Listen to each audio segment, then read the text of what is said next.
Great morning my dear friends. दोस्तों, भूपेश आनंद मैं एक बार फिर आपके सामने आ चुका हूँ। बेटे, हमने पहले 3 लेक्चर्स कंप्लीट कर लिए and this is lecture number 4। बेटे, मैं आपको क्या बताऊँ, all these are basic lectures जो आपको अटेंड करने चाहिए और ईमानदारी से एक बार देखना चाहिए, because I am taking a separate lecture for a separate concept. ऐसा भी तो हो सकता था मैं 1-2 लेक्चर्स लंबे लंबे लेता और सारी बातें कंप्लीट कर देता। बेटे, मैं आप ही के लिए सेपरेट सेपरेट लेक्चर्स ले रहा हूं, सेपरेट सेपरेट कंसेप्ट को डिफाइन करने के लिए, because I want to change your thought process that why we are preparing a consolidated financial statement and that too consolidated balance sheet and a consolidated profit and loss। बेटे, पहले 3 lectures में मैंने आपको basic concepts बताए और specifically in lecture number 3 I have told you that what is the meaning of cost of non-controlling interest and minority interest। कई बार हम उसको माइनॉरिटी इंटरेस्ट बोल देते हैं, कई बार नॉन कंट्रोलिंग इंटरेस्ट बोल देते हैं। ACCA IFRS 10 we will name it as a non controlling interest. अगर आप ध्यान से देखें ना, नॉन कंट्रोलिंग इंटरेस्ट का मतलब क्या है? Parent company has majority control, but some of the control is not being held by that parent company. So we have divided the control into 2 parts. One is majority and second is minority. It means some control is with holding company, with parent company, and there is some control which is not with parent company, and that control is named as non-controlling interest. And it is important that in case we are not holding, in case parent company is not holding 100% shares in subsidiary, then it is important that we have to calculate non-controlling interest। ये बात हमने lecture number 3 में सीखी। आज मैं lecture number 4 बताने जा रहा हूं और आपको इस लेक्चर कंप्लीट होने के बाद मुझे बताना that what is the difference in this case study जो आज हम कर रहे हैं लेक्चर 4 में, और जो लेक्चर 3 में और लेक्चर 2 में जो हमने केस स्टडीज की उनमें और इसमें क्या डिफरेंस है। और specifically lecture number 3 the case study which we did for partially owned subsidiary, you know, what is the difference in that and what is the difference in this. मैंने आपको lecture 3 में बताया था कि लेक्चर 2 और 3 में क्या डिफरेंस है। लेक्चर 2 की केस स्टडी में we were holding 100% shares in subsidiary, तो वो होली ओन्ड सब्सिडरी थी। फिर लेक्चर 3 में पार्शियली ओन्ड सब्सिडरी आ गई। अब लेक्चर 4 में भी पार्शियली ओन्ड है। प्रैक्टिकल लाइफ में पार्शियली ओन्ड ही होती है, but you have to tell me what is the difference between lecture 3 and lecture 4। तो मैं थोड़ी सी फिगर्स हल्की सी चेंज करूंगा। आपको केस स्टडी लिखनी है, बड़ा छोटी सी बैलेंस शीट बनाइए बेटे, लेकिन उससे पहले आज हम कुछ लिखेंगे, because I want to tell, मैं कुछ बताना चाहता हूं कि आप एक बार गुडविल की थ्योरी को लिख लें। बेटे, आज के लेक्चर में मेन मुद्दा ये रहने वाला है कि what is the meaning of goodwill. We know that it is intangible asset, but we will be talking in parlance of consolidated financial statements that what I mean by goodwill, when it will arise, why it will arise, and how we will disclose the same in consolidated financial statement। 3 मुद्दों के ऊपर मैं discuss करूंगा और 3 बातें आपके mind में लेकर आऊंगा। उसके लिए आई am doing one case study. बेटे, उसके बाद तो मैं कैप्लॉन के सारे इलस्ट्रेशंस और ट्राई टेस्ट यू अंडरस्टैंडिंग धीरे धीरे करना स्टार्ट कर दूंगा। कसम होगी अगर आपने रजिस्टर ओपन ना किया, प्लीज जल्दी से बेटा रजिस्टर ओपन तो करना ही पड़ेगा। Chapter 21 lecture number 4, what is and why we calculate goodwill। very important lecture बेटे। consolidated financial statements में लेक्चर 3, लेक्चर 4, लेक्चर 5, ये 3 ऐसे लेक्चर्स हैं जो बड़े बड़े फाउंडेशन लेक्चर्स हैं। मैं तो कहूंगा पहले 7-8 लेक्चर ही फाउंडेशन है। आपने पहले मेरे 7-8 लेक्चर्स कर लिए ना कंसोलिडेटेड फाइनेंशियल स्टेटमेंट्स की, जैसे जैसे the method which I have told you, the thought process which I will flow, बेटे I can assure that you will be 100% getting all the concept clarity in F7।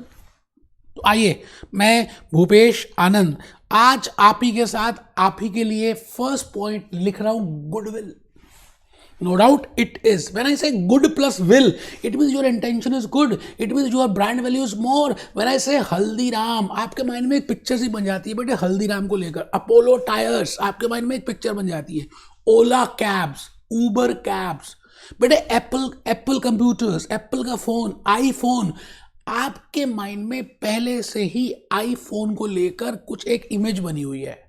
And for that image you are ready to pay more amount for iPhone। बेटे, सस्ते phones भी आते हैं, but still you are paying more than that। It means you are paying for brand value. Similarly, if a parent company is acquiring the control in subsidiary company, investing in the shares of subsidiary company, in that case, that parent company has or generally pays some more value as compared to the net assets of that subsidiary. जितने भी net assets हैं उस subsidiary के पास, उससे कई बार ज्यादा consideration hold parent company को पे करनी पड़ती है, because this subsidiary company has even some brand value which is not being reflected in the net assets. So this is the basic logic behind that. It means जो आप पोटली खरीद रहे हो, बेटे ध्यान से सुनना, जो पोटली आपने परचेज की, वो पोटली नो डाउट आपने एक्स रुपीज की, एक्स डॉलर्स की, एक्स वाई डॉलर्स की या पाउंड्स की परचेज की. And when you open that पोटली you will be getting assets and liabilities.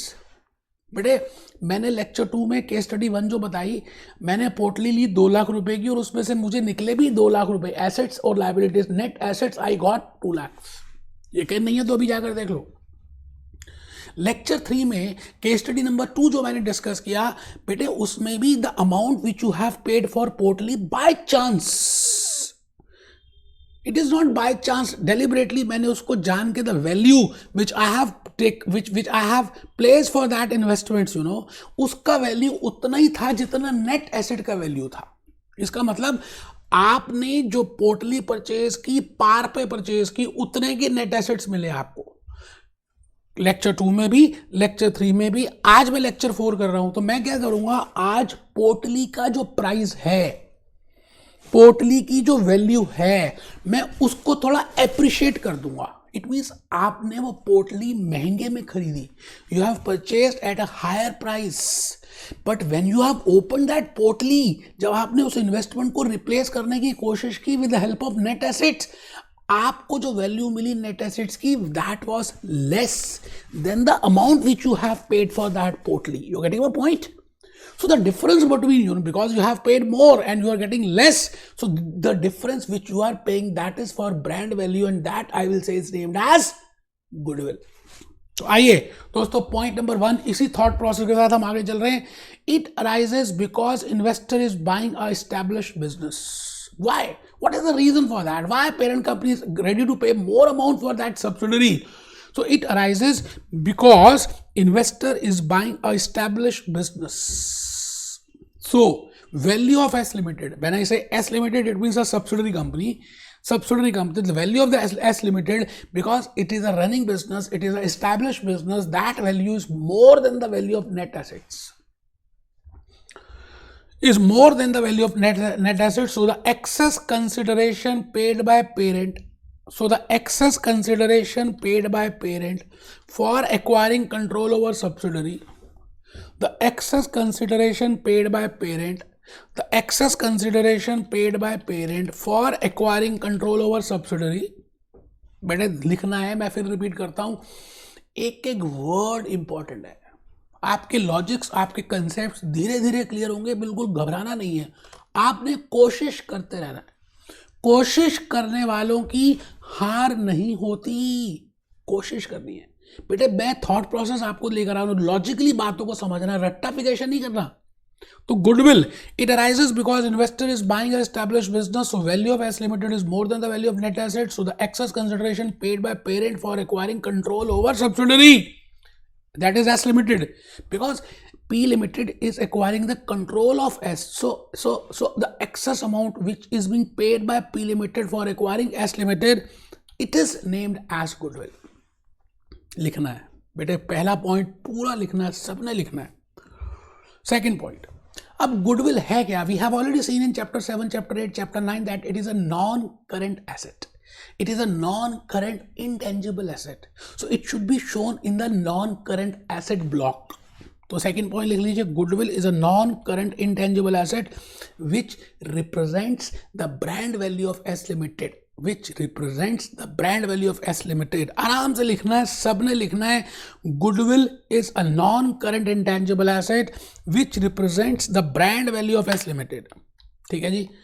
अब थर्ड पॉइंट तो इतना इंपॉर्टेंट है कि मैं क्या बताऊं आपके लॉजिक को समझने के लिए. यू नो, पहले ये थ्योरी की 3-4 बातें लिख लेते हैं, नहीं समझ आया कोई टेंशन नहीं, मैं भी जो केस स्टडी कराऊंगा हम उस केस स्टडी को पढ़ेंगे, उस केस स्टडी को देखेंगे, हम करना स्टार्ट करेंगे, ऑटोमेटिकली हम देखेंगे कि we have understood the meaning of goodwill and why we want to calculate goodwill, उसको सबको हम क्लियरिटी में देखेंगे।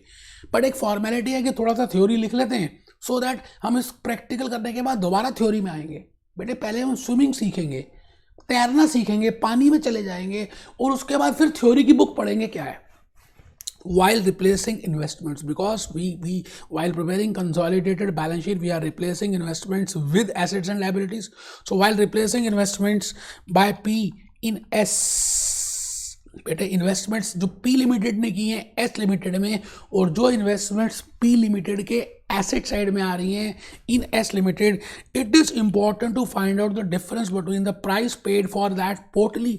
That means how much amount I have paid for that investment which I have changed here with the amount of net assets I am getting. मैंने यहाँ पर different कर दिया बेटे। मैं लेक्चर 2 में दोनों वैल्यू सेम थी, लेक्चर 3 के केस स्टडी में भी दोनों वैल्यू सेम रखी, क्योंकि मैं गुडविल नहीं बताना चाहता था। I want to give a separate thought in your mind. आज के इस लेक्चर में मैंने क्या किया, पोर्टली की वैल्यू कुछ ज़्यादा कर दी और उसके बदले में जो नेट एसेट्स मिलेंगे कुछ कम कर दिए, तो देयर इज अ डिफरेंस। वही बात लिख रहे हैं बेटे। It is important to find out, लिखेंगे it is important to find out the difference between, it is important to find out the difference between price paid for पोर्टली and how many net assets received from that पोर्टली। मैंने उस बंद पोर्टली को कितने में खरीदा, मैंने उस इन्वेस्टमेंट को कितने में परचेज किया, मैं कौन, मैं P limited. How much amount I have paid for those investments and how much in return I have got from those investments as net assets. Now I have paid more and I am getting less.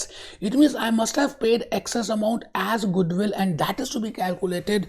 तो आइए, भूपेश आनंद एक format दे रहा है, logically अभी समझाएगा, आप एक बार लिखने का यहाँ तक कंप्लीट कर लेंगे ना तो फिर हम समझेंगे बेटे। आप मानो कि ये जर्मन लैंग्वेज है, point number 4 is German language, you are not getting anything, और आपको जर्मन आती नहीं है, मैं भी ये मान रहा हूँ जर्मन है, आप अब लिख लीजिए बस जर्मन को, फिर एक्सप्लेन करेंगे। फॉलोइंग इज द फॉर्मेट और कंसेप्ट ऑफ कैलकुलेटिंग गुडविल।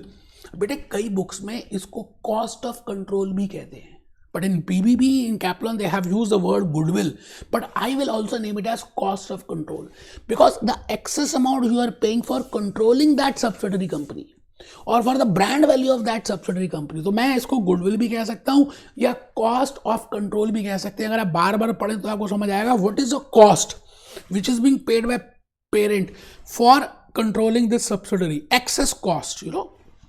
इसमें बेटे हम एक फॉर्मेट फॉलो करेंगे। सर ये फॉर्मेट रटना है, यार मैं क्या कह रहा हूँ, रटना कुछ है ही नहीं, है तो जर्मन लैंग्वेज है, आपको तो पता भी नहीं क्या फॉर्मेट है, आप लिख लीजिए बस। फुल वैल्यू, पहली बात है फुल वैल्यू ऑफ कंसिडरेशन, कौन पे कर रहा है, पेरेंट। किसको पे कर रही है, फॉर इन्वेस्टिंग, फॉर एक्वायरिंग दो शेयर्स इन सब्सिडरी। तो पहली बात आप लिखें मैंने कितने पैसे दिए उन शेयर्स को खरीदने के लिए, उस कंट्रोलिंग पावर के लिए। बेटे अब मैं पैसे दो तरह से दे सकता हूँ। जैसे आप मुझसे लेक्चर्स लेते हैं तो you can pay me cash, और आप कहते हैं सर मेरे पास कैश नहीं है, 10 ग्राम की सोने की गोल्ड कॉइन है, मैं क्या गोल्ड कॉइन दे दूं। पहले ज़माने में बार्टर सिस्टम भी होता था, तो मैं कहता हूँ ठीक है मैं कैश में भी रिसीव कर लूँगा और काइंड में भी रिसीव कर लूँगा। Similarly, if this parent company is buying the shares of subsidiary company, then this parent company can say that this is the amount of cash, this is the amount of dollars, this is the amount of pounds we are paying. Along with that, we are paying this much number of shares in P Limited. वो कहती है हम अपने shares भी दे रहे हैं आपको, तो हम दो चीज़ें दे रहे हैं। मैंने कहा एक भी होगी, दो होंगी तो दोनों ऐड कर देंगे, एक होगी तो एक ऐड कर देंगे, कुछ ना कुछ तो होगा, और ज़्यादातर कैश ही होता है। इफ क्वेश्चन इज साइलेंट तो आप लिख लें full value of consideration paid for acquiring shares और इन्वेस्टमेंट्स और कंट्रोल और पोर्टली। अब दो चीज़ें दे सकते हैं, कैश में अगर दिया तो बेटे कैश का लिख लेंगे, और अगर काइंड में दिया तो काइंड में लिख लेंगे। आराम से चलना है, कोई मुश्किल है ही नहीं। अब यहाँ पर मैंने एक चीज़ ऐड की है, आपको पता नहीं समझ आएगी नहीं आएगी, समझ तो आई नहीं क्योंकि ये तो जर्मन लैंग्वेज है। आप लिख लें non current interest, non controlling interest share on date of acquisition in the fair value of net assets. पता नहीं क्या लिख दिया बकबक। अभी देखेंगे प्रैक्टिकली कि हम क्यों ऐड कर रहे हैं and what is the relevance for that. Just write down a format. देखिए just for the sake of writing एक जगह लिखने का काम खत्म हो जाए, हम इसलिए लिख रहे हैं NCI share on date of acquisition in the fair value of net assets minus fair value of net assets on the date of acquisition.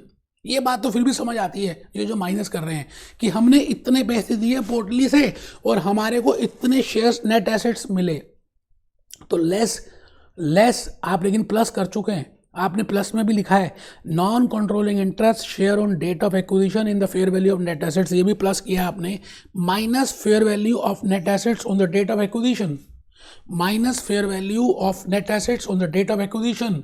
देखेंगे बेटे and then the balancing figure will be goodwill. लिख लिया बस बेटे, मैं समझा ही नहीं रहा, अभी तो क्वेश्चन करेंगे तो देखेंगे। अब आपको सिंसियरिटी से कह रहा हूं, आपको कसम होगी अगर आपने ये केस स्टडी नहीं लिखी, छोटा सा बैलेंस शीट है, because with the help of balance sheet में ये पूरा का पूरा फॉर्मूला जो आपने अभी लिखा है ना थ्योरी, मैं एक्सप्लेन कर दूंगा और आपको भी याद करने की जरूरत नहीं पड़ेगी बेटा, याद हो जाएगा।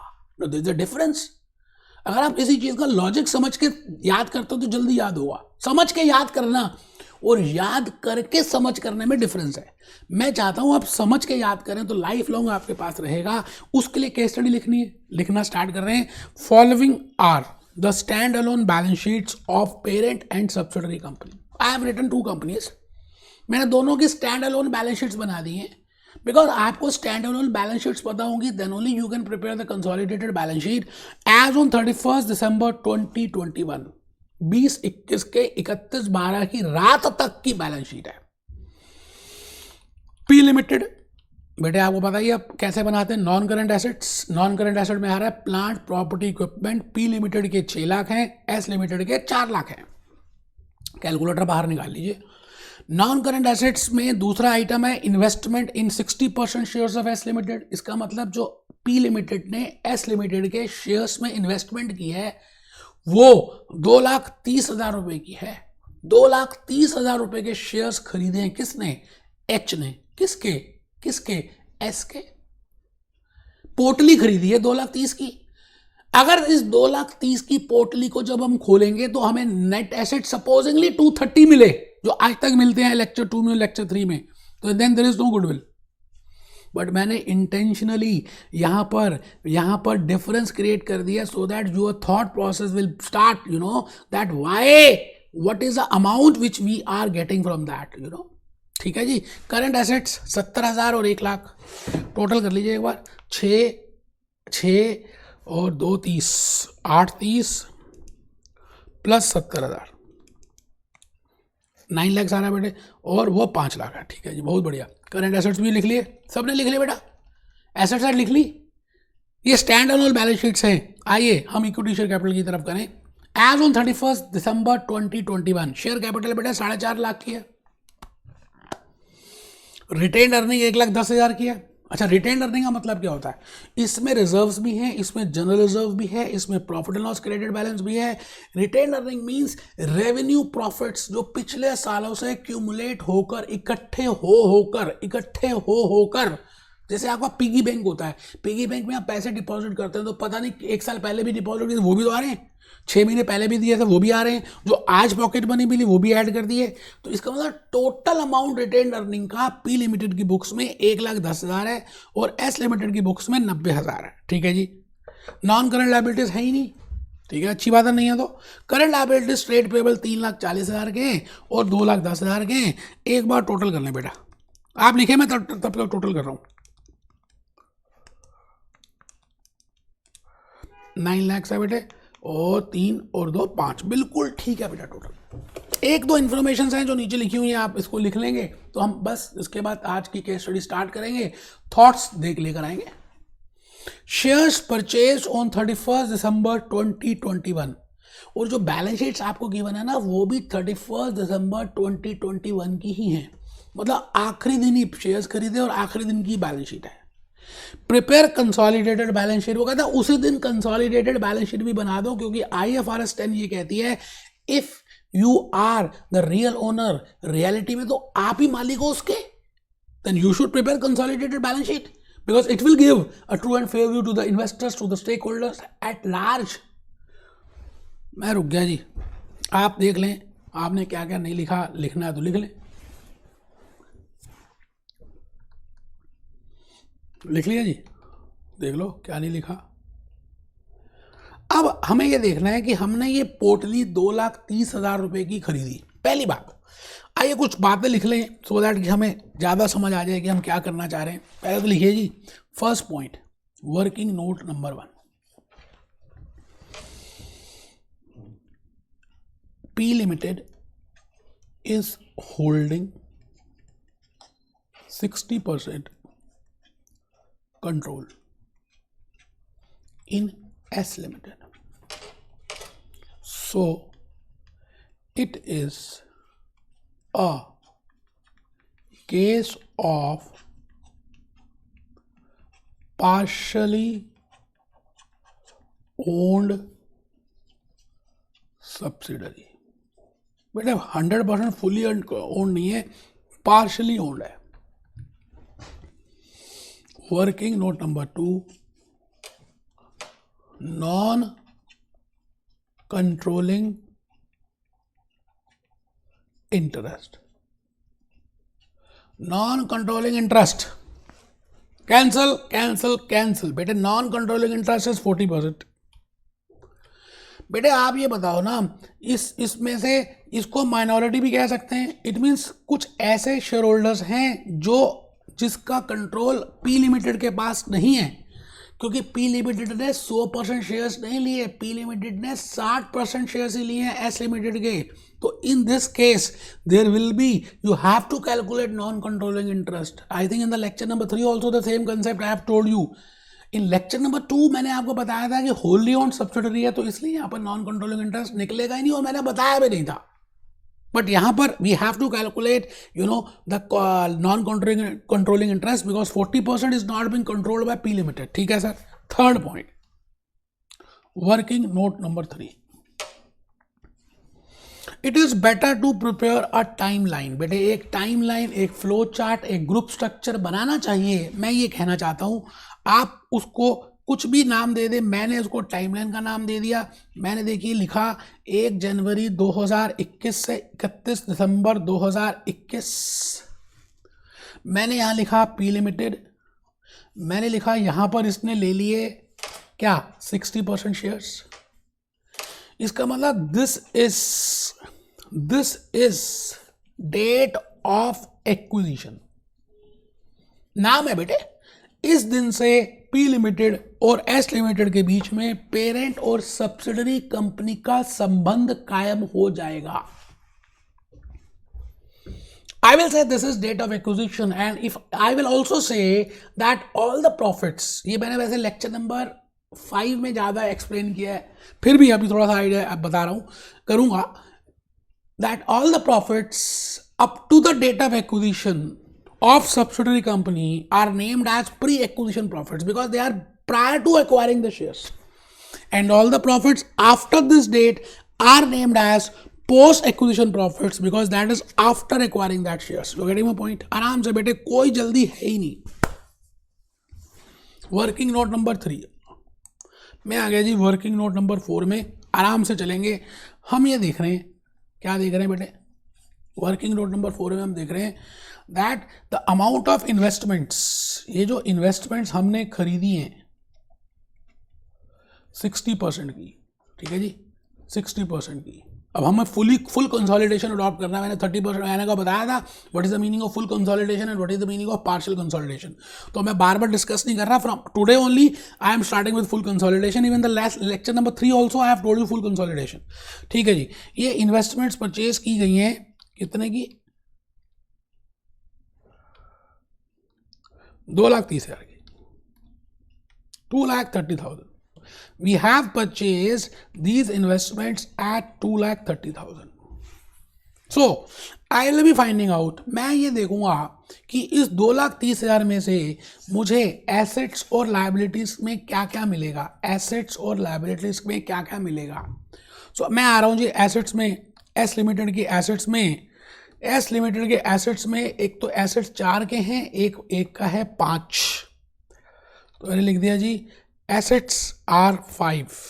ठीक है सर, सारे एसेट्स मतलब नॉन करंट भी और करंट भी, नॉन करंट एसेट्स भी और करंट एसेट्स भी। ठीक है जी, और इसमें से लाइबिलिटीज कितनी मिलेंगी, because I have to replace this invest this portly with this. तो बेटा लाइबिलिटी में देखिए नॉन करंट लाइबिलिटी तो है ही नहीं, ये तो इक्विटी शेयर कैपिटल है, रिटेन अर्निंग है। ट्रेड पेबल 2,10,000 के हैं, तो लाइबिलिटी के नाम पे मैं ये कह सकता हूँ 2,10,000 की लाइबिलिटी है। It means I can say that net assets कितने के,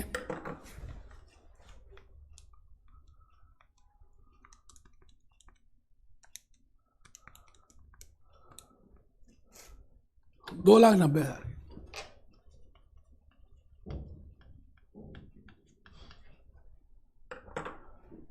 अब इस नेट एसेट्स में 60% तो पी लिमिटेड के ओनरशिप है, 40% नॉन कंट्रोलिंग इंटरेस्ट है।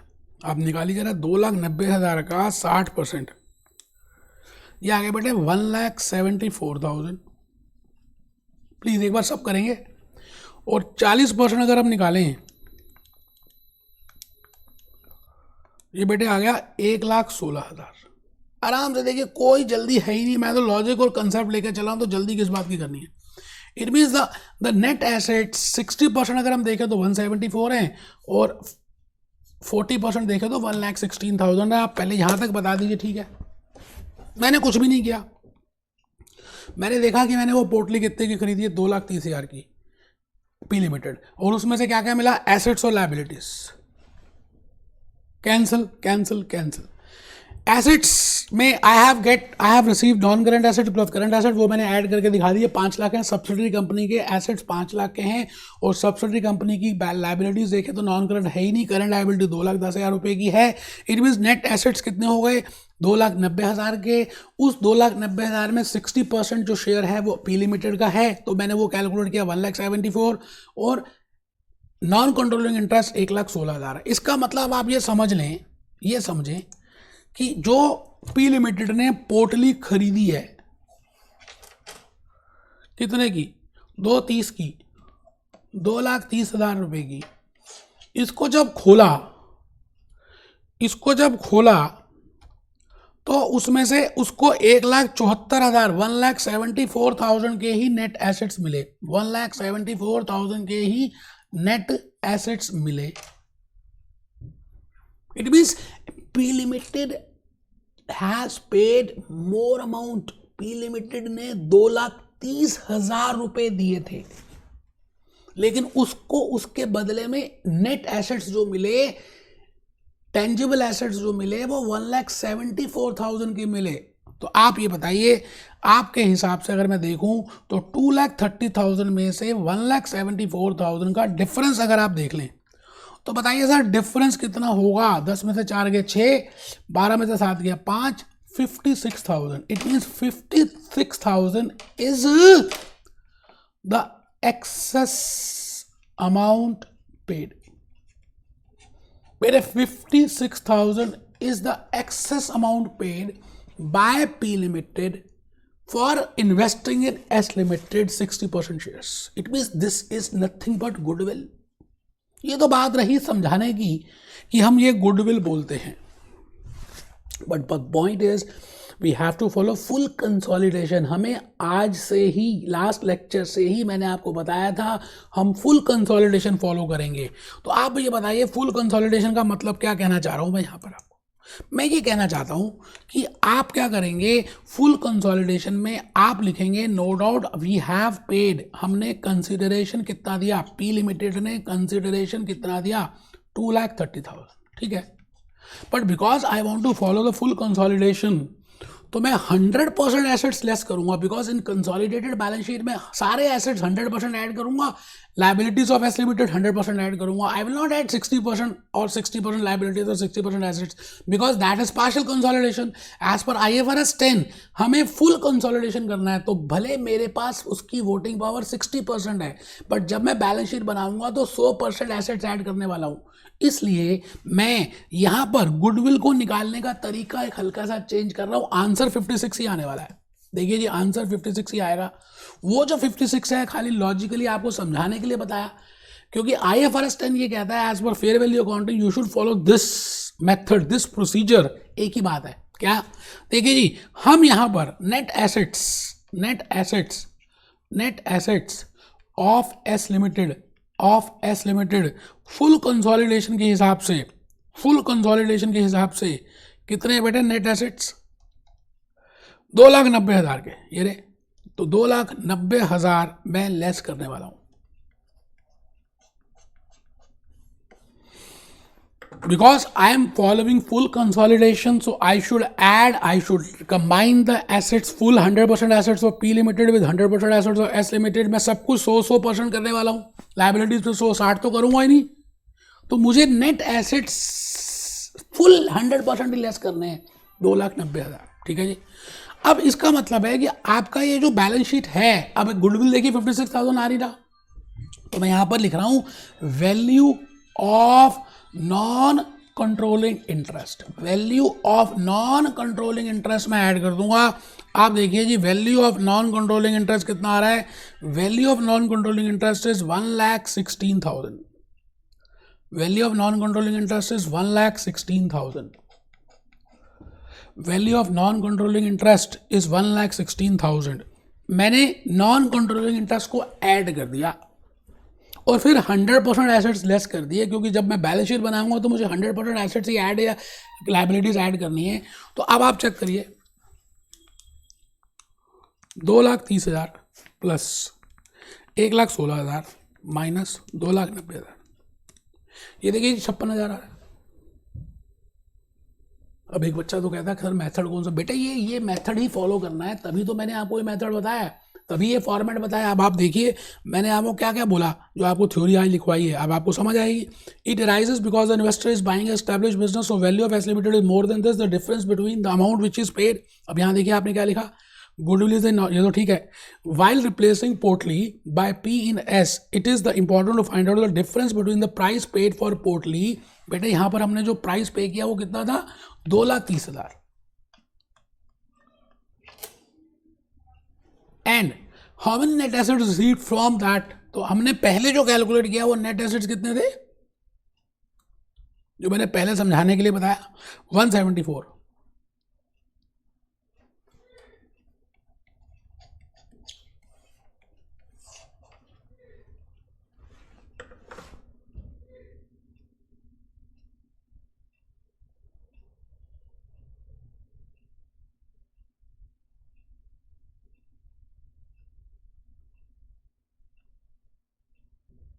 तो डिफरेंस वो आ ही रहा है 56. ये तो समझने के लिए, लेकिन हम पेपर में कैसे करेंगे? पेपर में देखिए ऐसे, ये मैंने बताया आपको, full value of consideration paid for acquiring shares in 60%, that is 230. Cash ही दिया, कैश ही पे किया, काइंड तो है ही नहीं.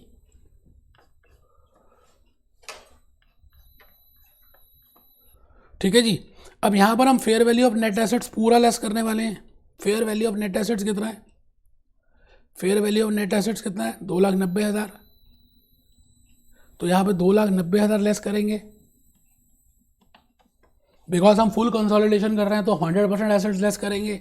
उसके लिए फिर अब हमें क्या करना पड़ेगा? वो 40%, क्योंकि हमने 100% एसेट्स लेस किए और यहाँ तो 60% ही आ रहा है. बेटे जो कैश आपने पे किया वो तो 60% के लिए है, और नेट एसेट्स आप 100% लेस कर रहे हैं, बिकॉज आपको फुल कंसोलिडेशन करना है. तो बच्चा जो 40% का शेयर जो आप जिसके ओनर नहीं है, मैं उसको ऐड कर दूंगा, क्योंकि मैंने उसके हिस्से के नेट एसेट्स भी लेस कर दिए. तो उसको देख लीजिए कितने नेट एसेट्स, जो 1,16,000. अब आप देखिए ये आपको समझ आएगा 1,16,000 आराम से बेटे। तो 2,30,000 60% मैंने एक्वायर किए, प्लस 1,16,000 जो 40% मेरे नहीं है वो भी मैंने लिख लिए, बिकॉज आपको नॉन कंट्रोलिंग इंटरेस्ट शो करना पड़ेगा और एसेट्स और लायबिलिटीज पूरी पूरी लिखनी है। तो 2,30,000 प्लस 1,16,000 माइनस 2,90,000 करके देखिए, 2,30,000 plus 1,16,000 minus 2,90,000 is equal to 56,000। तो अब आपको लगता है ये पीला वाला जो येलो वाला मैंने हाईलाइट किया उस समय जो एक्सप्लेन नहीं किया, आई थिंक अब समझ आ रहा है आपको। तो बेटे आपको इस तरह से पेपर में एग्जामिनेशन में करना है जैसे मैंने आपको अभी भी बताया, यही फॉर्मेट आपको अभी दिखाया मैंने, ठीक है जी। तो आइए हम सब मिलकर कंसोलिडेटेड बैलेंस शीट को बनाएंगे और बड़ी प्यारी सी बैलेंस शीट बनेगी और टैली भी करेगी। हेडिंग लिखिए जी ऊपर, consolidated statement of financial position as on 31st December 21। Low sir, बिल्कुल आराम से चलना है। मैं एक ही कॉलम बनाऊंगा, मतलब 2 कॉलम नहीं बनाएंगे क्योंकि अब खाली हमें पी लिमिटेड का ही करना है। जो भी कैलकुलेशंस होंगी हम इनर साइड में कर देंगे।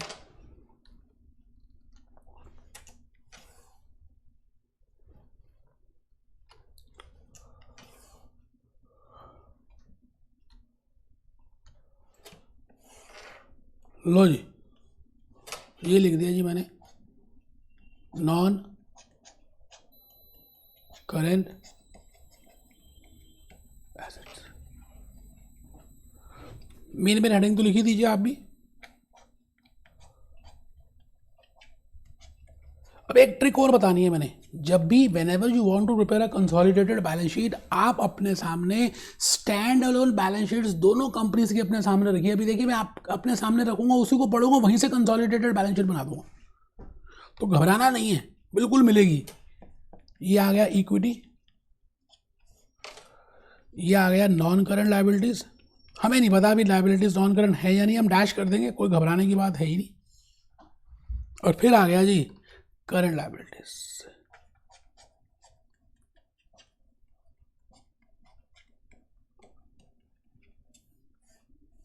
ये लो। अब मैं आपको ट्रिक जो बताने जा रहा हूं उस ट्रिक को ध्यान से देखिएगा।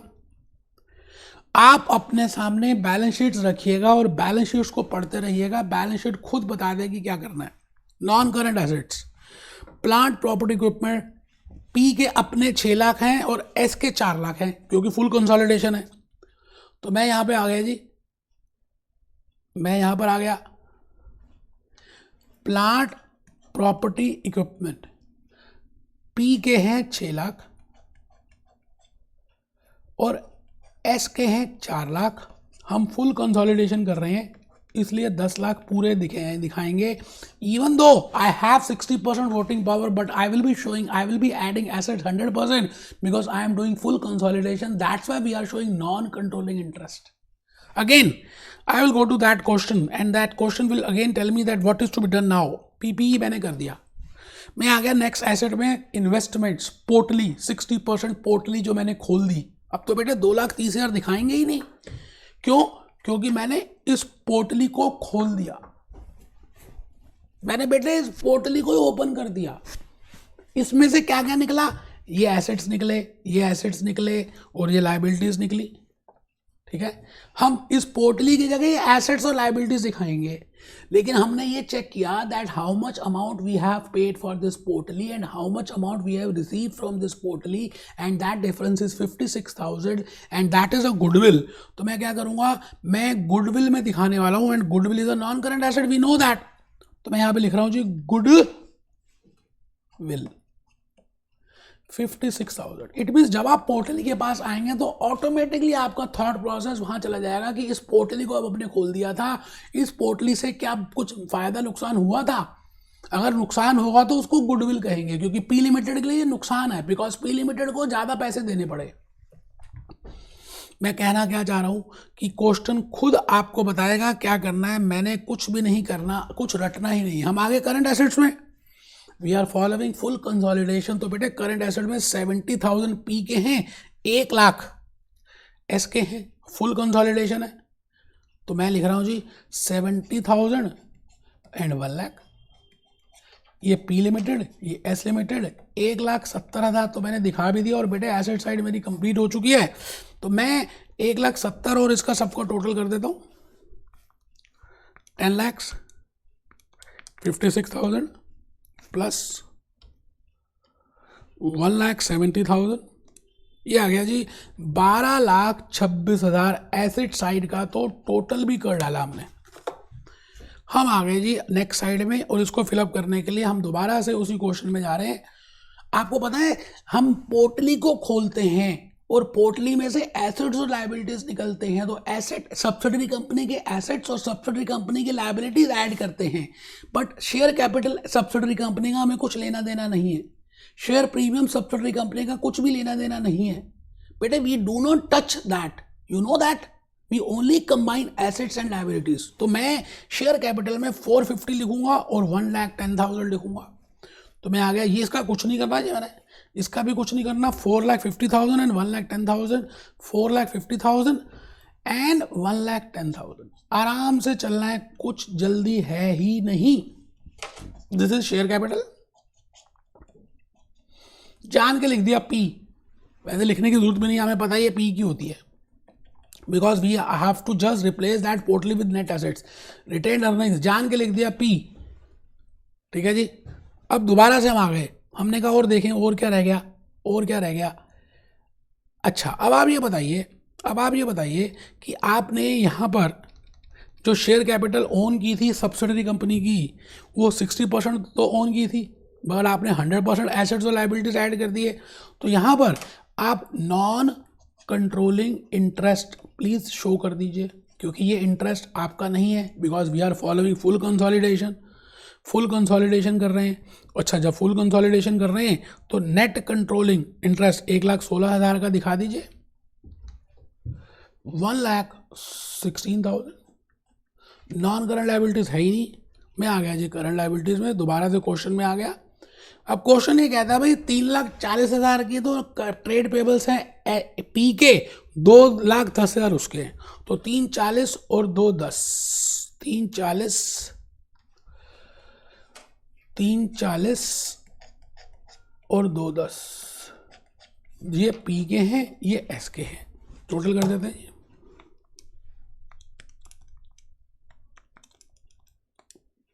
5,50,000। ऊपर मैं टोटल कर ही चुका हूँ, तो मैं आइए लायबिलिटीज़ का भी टोटल करके, इक्विटी लायबिलिटी साइड का टोटल करके देखें बैलेंस शीट मिल रही है नहीं मिल रही। 4,50,000 और तो सब हो ही गया बेटा। 4,50,000 प्लस 1,10,000 प्लस 1,16,000 प्लस 5,50,000, ये बेटे आ गया 12,26,000। चेक कर लीजिए, मैं कैलकुलेटर से कर रहा हूँ और आपके सामने मैंने लाइव किया है बेटे 12,26,000। आंसर से भी इंपॉर्टेंट है जो लॉजिक मैंने आपको बताने की इस पूरे लेक्चर में कोशिश की, that why we calculate goodwill and how as per IFRS 10 we will be following goodwill, we will be preparing goodwill, we will be calculating goodwill। बेटे लेक्चर नंबर 5 में जो नेक्स्ट लेक्चर है उसमें मैंने आपको कुछ स्टेप्स बताने वाला हूँ, that what will be the steps while preparing consolidated balance sheet, और फेयर वैल्यू एडजस्टमेंट्स बताऊंगा। बेटे वो लेक्चर इंपॉर्टेंट है, आपको लिखना होगा, क्योंकि उसके बाद के जो लेक्चर्स है ना, वो लेक्चर अभी तक के जितने लेक्चर्स उस पर डिपेंड कर रहे हैं। उम्मीद है कि आप सिंसियरली सारी बातें कर रहे हैं। Be happy, B jolly, B cheerful.